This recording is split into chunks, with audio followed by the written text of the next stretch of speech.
Bandang Vietnam naman tayo. Tara, samahan niyo ako. At eto naman ang aking bersyon ng kanilang Vietnamese spring roll.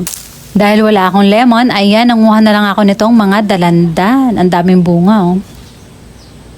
Meron ako ditong rice paper. Ayan, lubdob na natin sa tubig ng mabilis. Kasi mabilis din siyang mapunit. At dumidikit-dikit. Ayan.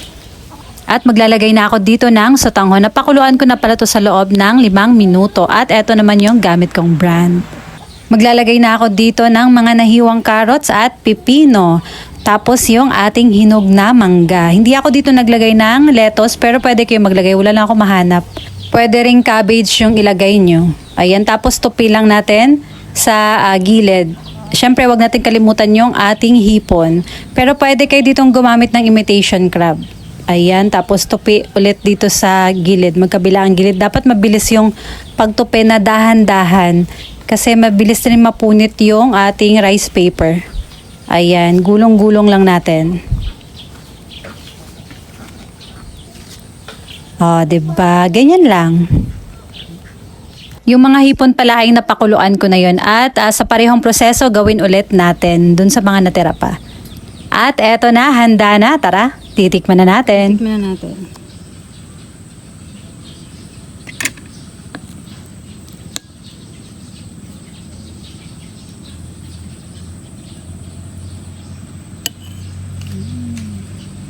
Guys, oh.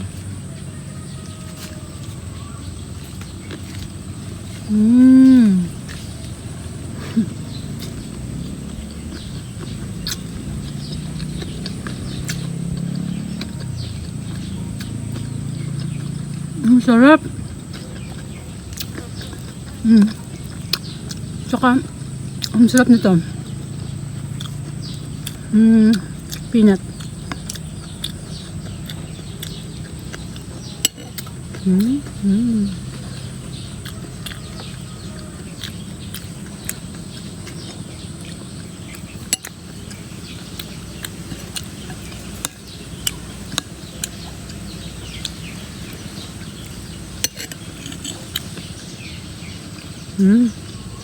At nasa dulo ng video na to kung paano ko ginawa ang aking peanut sauce.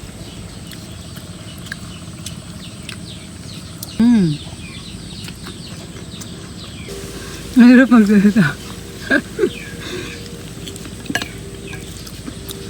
Pulong-pulong yung bibig ko.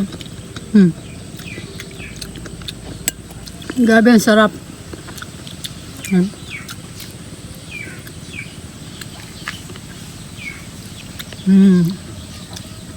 Sarap.